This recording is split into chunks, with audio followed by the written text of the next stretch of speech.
Dear students, Assalamu alaikum.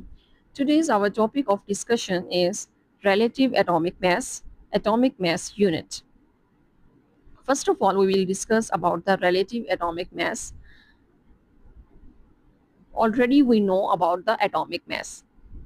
Atomic mass is the mass of an atom is known as the atomic mass. But what is the relative? Relative अगर हम simple language के अंदर इसको define करें तो relative एक ऐसी चीज होती है जब भी हम किसी दो चीजों को आपस में कंपेयर करते हैं कि एक चीज को किसी दूसरी चीज के कंपैरिजन में कंपेयर करके उसके अकॉर्डिंग हम जज करके बताते हैं कि फला चीज उसके कंपैरिजन में लाइट है, हैवी है। तो इस चीज के लिए हम वर्ड यूज करते हैं हमेशा रिलेटिव का। तो अगर हम किसी एक एटम के मैस को कंपेयर करके बताएं किसी दूसरे एटम के मैस के साथ तो ये हो जाएगा हमारे पास रिलेटिव एटॉमिक मैस। तो ये बिल्कुल सिंपल ऐसे ही है जैसे हमारे पास हम फ्रूट्स लेने जाते हैं। तो हम जितने भी केजी फ्रूट्स लेते हैं, सपोज हमने 2 केजी फ्रूट लिए हैं, तो फ्रूट को जब वो मेजर कर रहे होते हैं तो उनके पास एक वेइंग बैलेंस होता है जिसके अंदर एक साइड पे वो फ्रूट रखते हैं और दूसरी साइड के ऊपर वो कुछ वेट्स रखते हैं जो कि उतना ही वेट होता है उनका जितना कि हम अपने फ्रूट्स लेना चाह रहे हैं।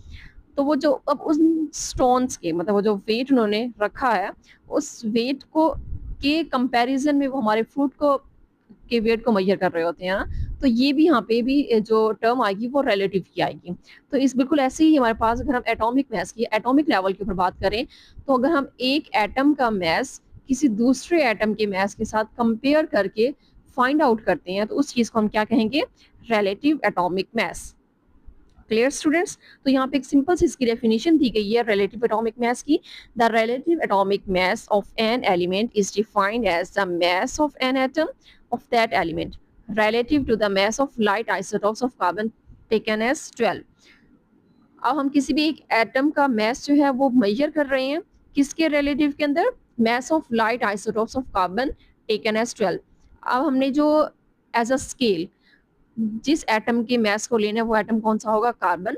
और कार्बन की ऑलरेडी आप लोग पढ़ के आ चुके हैं कि कार्बन के 3 आइसोटोप्स होते हैं, कार्बन 12, 13 एंड 14।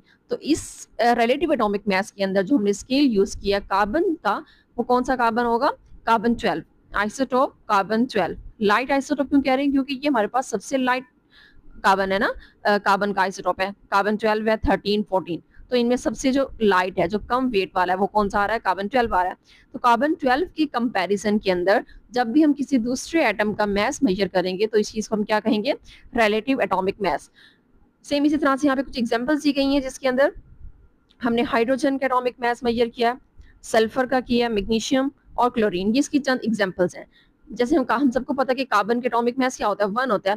लेकिन जब हम इसको कंपेयर कर रहे होते हैं ना, इसका जो ओरिजिनल एटॉमिक मास होता है ना कार्बन हाइड्रोजन का, जब हम उसको कंपेयर करते हैं कार्बन 12 के साथ तो इसका जो मैस आता है वो कितना आता है, 1.007 AMU। AMU यहाँ पे यूनिट है, इसको हम ऑलरेडी बाद में डिस्कस करते हैं। तो अब जब भी हम हाइड्रोजन के एटॉमिक मास मेजर करते हैं तो वो कितना आता है, 1.007। तो हम 007 क्योंकि वो बहुत ही लाइट और पॉइंट के बाद वाली वैल्यू आ रही है तो उसको निगलेक्ट कर लेते हैं। निगलेक्ट कर लेने के बाद तो हमारे पास जो ओरिजिनल मास आता है एटम का, हाइड्रोजन एटम का, वो कितना आता है, 1। सेम इसी तरह से अगर हम सल्फर की बात करें, कौन सा सल्फर का आइसोटोप्स, 32। तो 32 का जो मैस आता है वो कितना आता है, 31.972।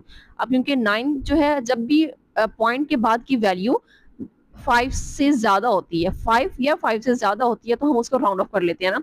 इस तरह से 31.9 जो है वो चेंज में हो जाएगा 32 के अंदर। तो ये हमारे पास सल्फर के एटॉमिक मास होता है। सेम इसी तरह से अगर मैग्नीशियम की बात करें तो वो कितना आ रहा है, 24.312। अब 3 जो है वैल्यू वो 5 से लेस है, देन तो इसकी वैल्यू जो है 24 की वजह 24 ही रहेगी। सेम इसी तरह से अगर हम क्लोरीन की बात करें तो वो कितना आ रहा है, 35।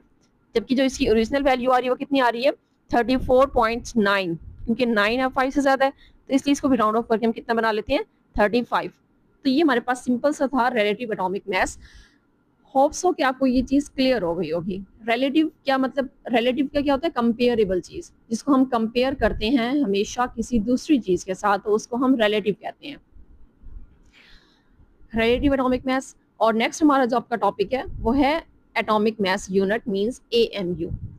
एटॉमिक मास यूनिट यहीं से क्लियर हो रहा है कि जब हम एटॉमिक मास का यूनिट, क्या हमारे पास जब भी हम रिलेटिव एटॉमिक मास को मेजर करते हैं तो उसके लिए जो यूनिट यूज किया जाता है वो क्या होता है, AMU। सेम ऐसे ही जैसे हम फ्रूट्स का वेट जो है वो किसके अंदर मेजर कर रहे होते हैं, केजी के अंदर। तो एटॉमिक मास यूनिट का जो एटॉमिक मास यूनिट है, ये किसका यूनिट है, रिलेटिव एटॉमिक मास का। इसकी यहाँ पे डेफिनेशन दी गई है, it is defined as 1/12 the mass of an atom of carbon 12। क्योंकि अब ये कार्बन का 12 है ना, कार्बन जो हमने आइसोटॉप लिए वो कितने, कार्बन 12, तो 1/12 mass of carbon of an atom of carbon 12। ये इसकी सिंपल सी डेफिनेशन थी। नेक्स्ट हमारे पास relative atomic mass of an elements are expressed in atomic mass unit that is known as the AMU। ये सिंपल आप ये भी कह सकते हैं, the unit used for the relative atomic mass is known as the atomic mass unit। क्योंकि ये भी हमारे पास एक यूनिट ही है AMU। तो अगर हम इसको कन्वर्ट करना चाहें केजी के अंदर तो इसकी वैल्यू कितनी हो जाएगी केजी में, 1 AMU is equal to 1.67377 exponent and raised to power -27 kg। इसको ऑलरेडी मैंने आप लोगों को पढ़ने का तरीका बताया हुआ कि इसको किस तरह से एब्रीविएट करते हैं। तो आप लोगों ने इसको एब्रीविएट बिल्कुल सही करना है, प्रोनाउंस इसको ठीक करना है। बस आज के लिए इतना ही, यही हमारा टॉपिक था कि रिलेटिव एटॉमिक मास क्या होता है और साथ ही साथ AMU के बारे में। Thanks for watching. Kindly subscribe and press the bell icon button to get the updates. Thank you.